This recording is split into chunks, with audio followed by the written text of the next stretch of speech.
My first drink was when I was 8 years old. My granddad shared part of his beer with me. At 13 was the first time I went out with buddies and drank. I drank 10 beers that first night and blacked out. Most people will tell you that recovery is about stopping something. Don Cox will tell you it's more than that. It's about starting again. After years of addiction, loss, and survival, Don discovered something unexpected on the other side, a life worth fully living. This is his story.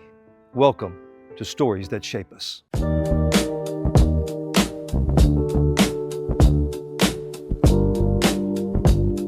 Before alcohol entered your life, tell me, who was Don?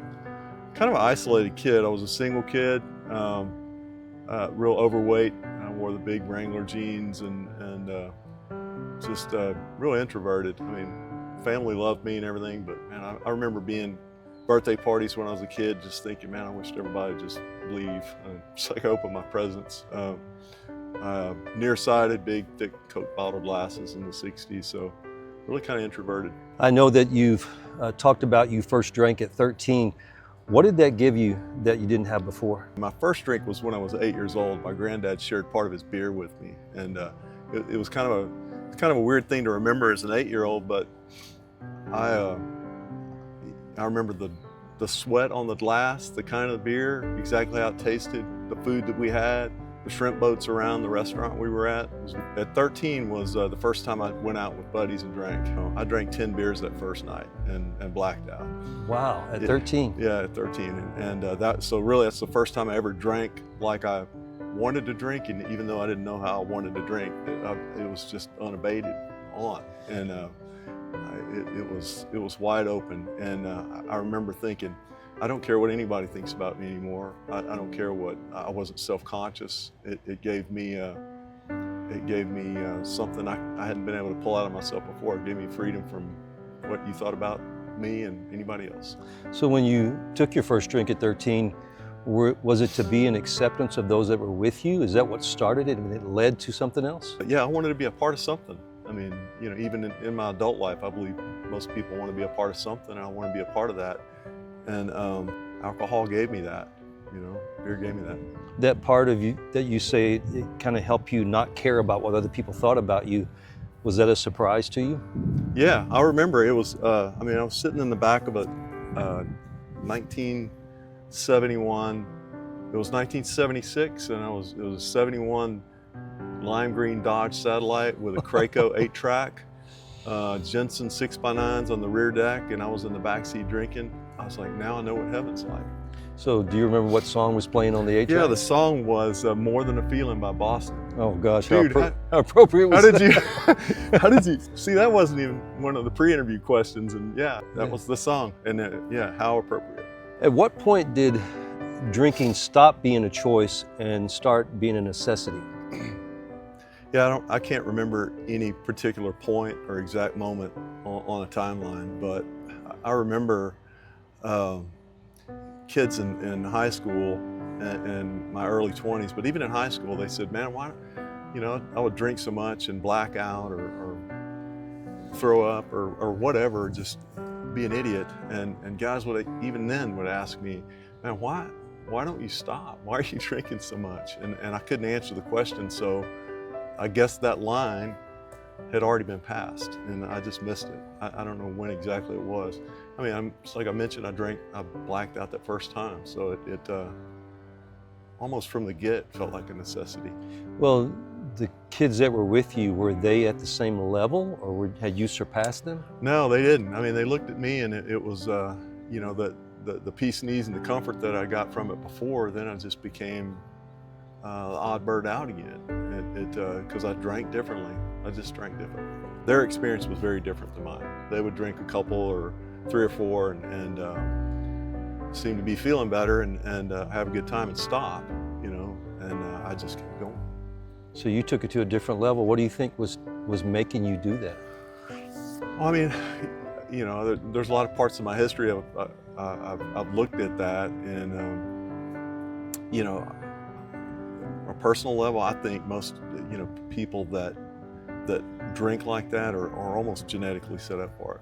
I didn't meet my birth father till my late 20s, man, just a lot of every part of him was a lot of the exact same things that I'd done.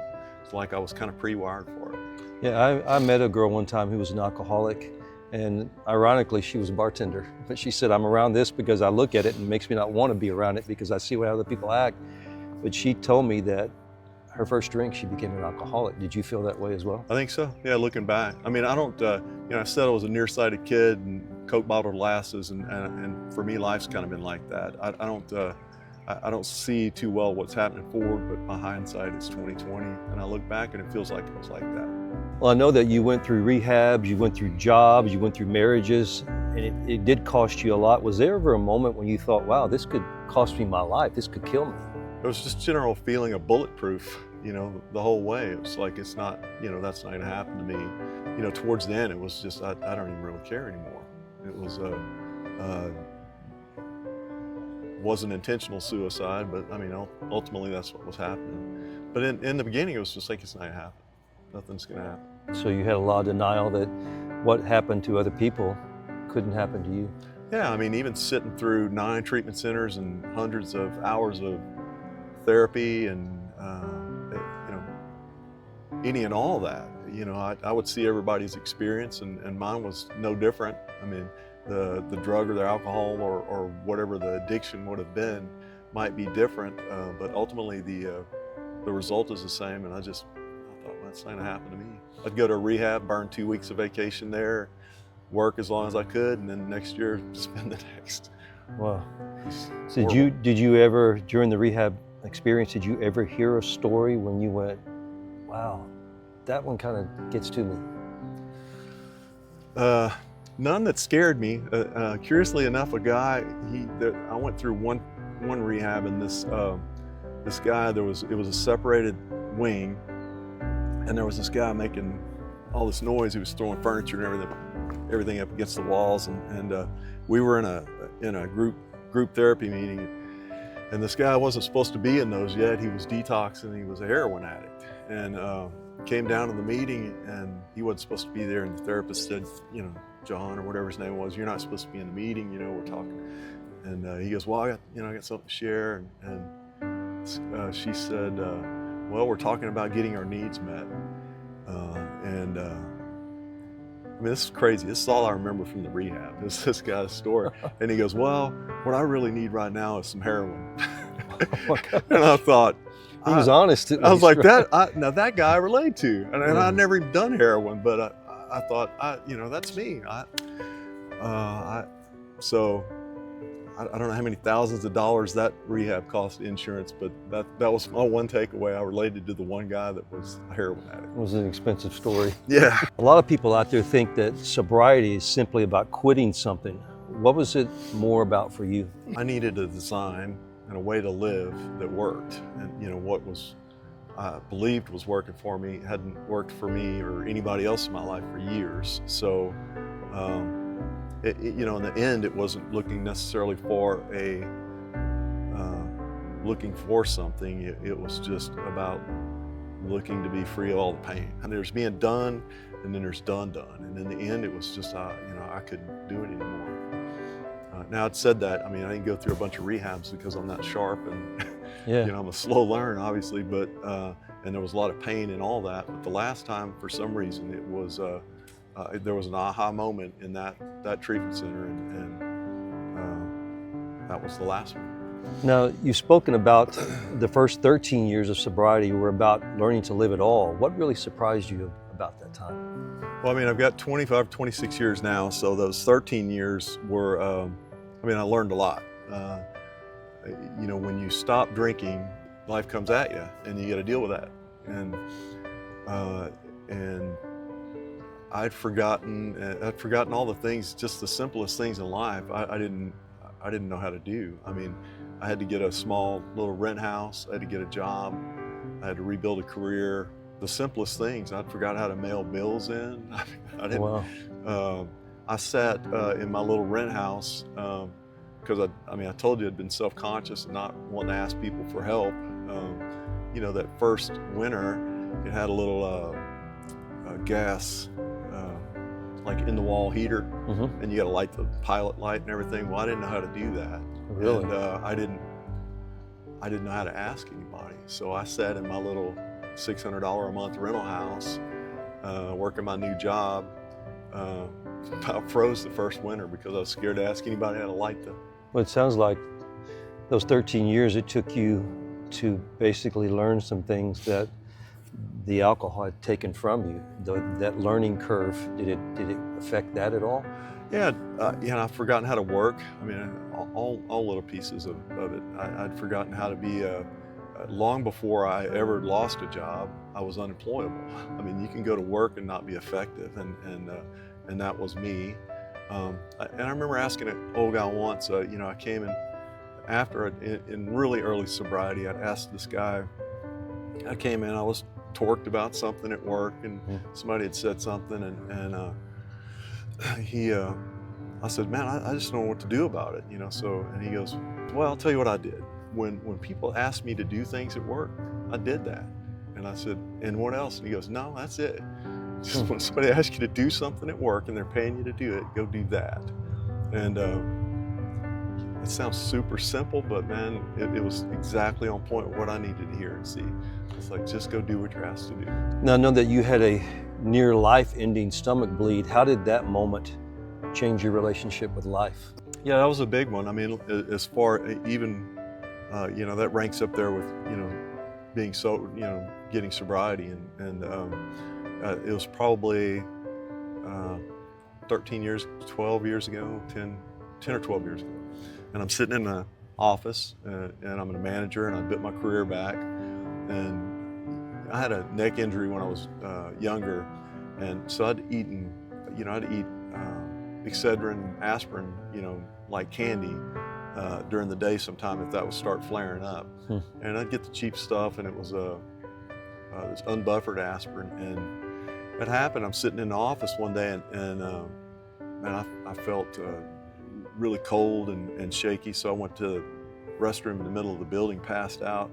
Next thing I remember, I hear people saying, I don't have a heartbeat, can't get a blood pressure. It was like a week in ICU, 6 units of blood. And when I got out and, got my blood, the hemoglobin and everything was kind of lined out, blood work was lined out after a couple months, I thought, man,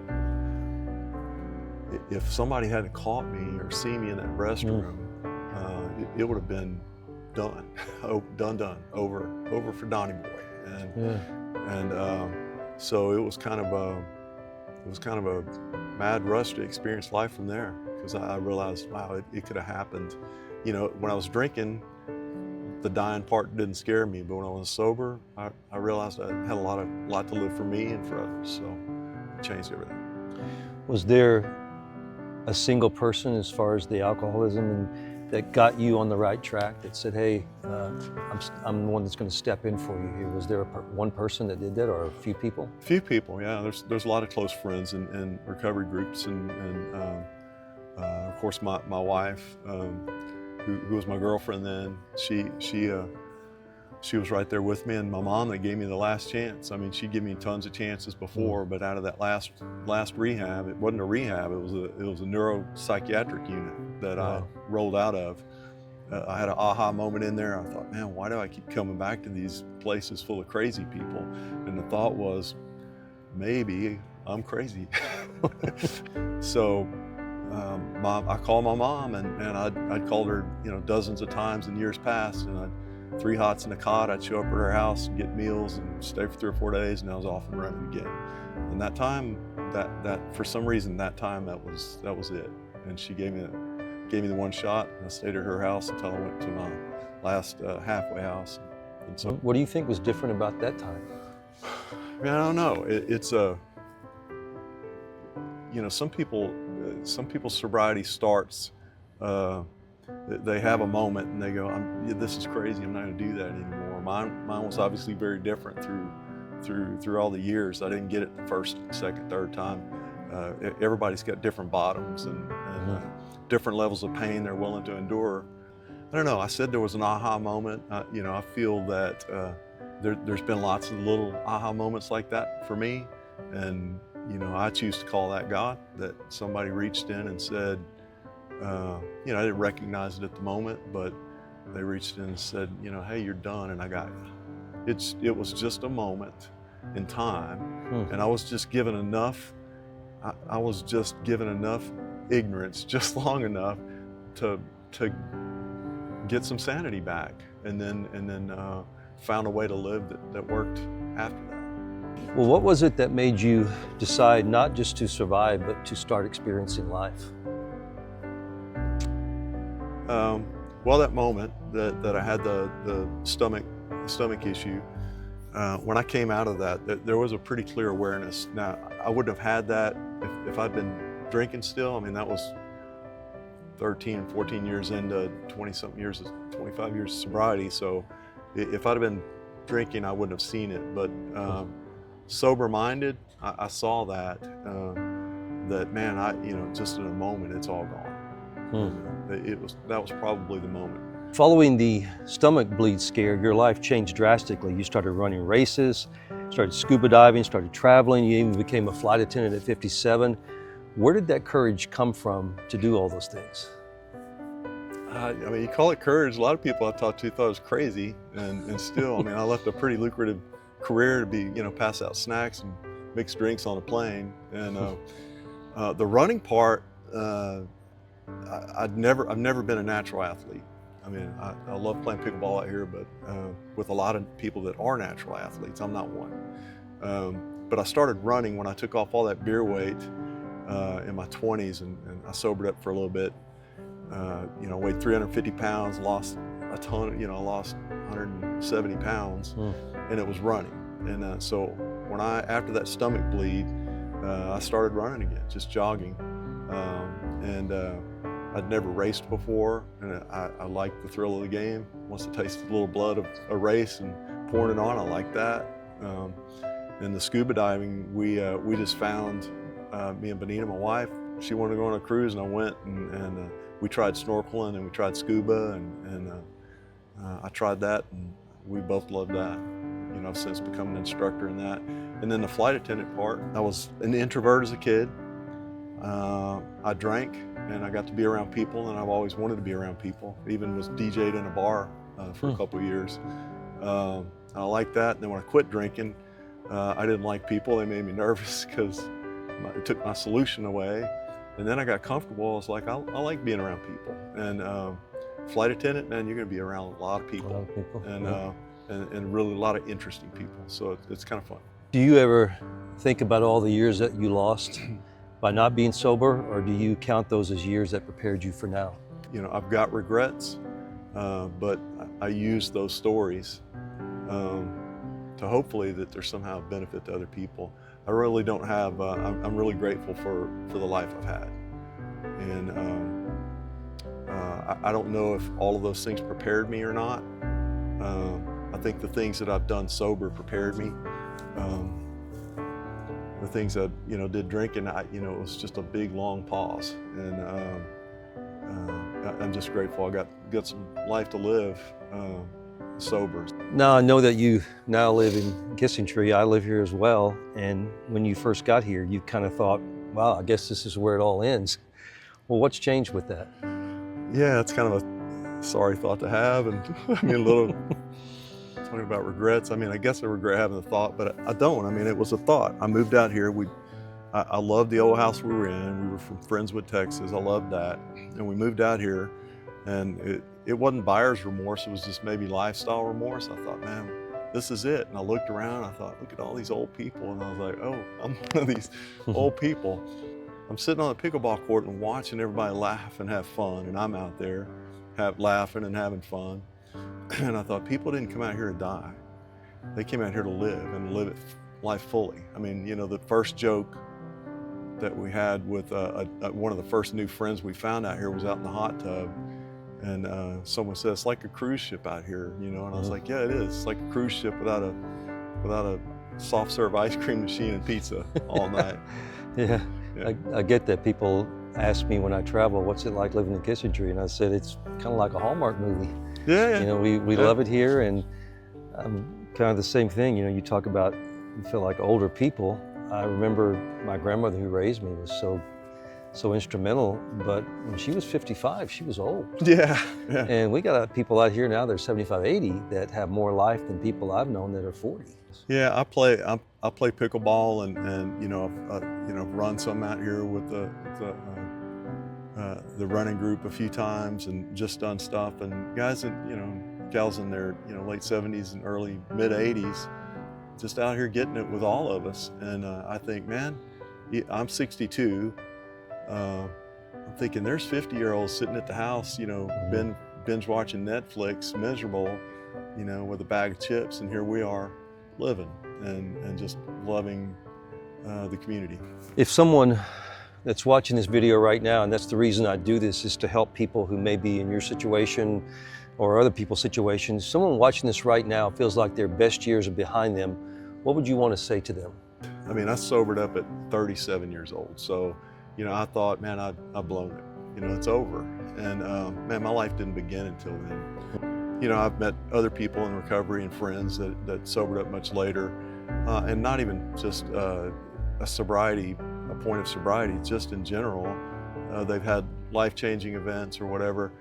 Man, we live in a community here to where there's so many great stories, to where people can choose and do what they like. Some people have worked and grinded it out for years, and they come here and they just want to chill. Right. And other people have, they want to get busy, and I'm that guy. Don didn't get his life back. Instead, he built a new one. One run, one dive, one conversation, one day at a time. And maybe that's the real gift of recovery, not getting back what's lost, but discovering what is still possible. If you have a story of overcoming addiction and how you found life on the other side, share it in the comments below. Your story may be the one that saves someone else. For more powerful conversations like this, visit the Stories That Shape Us playlist. Real people, real moments, reminding us what truly matters.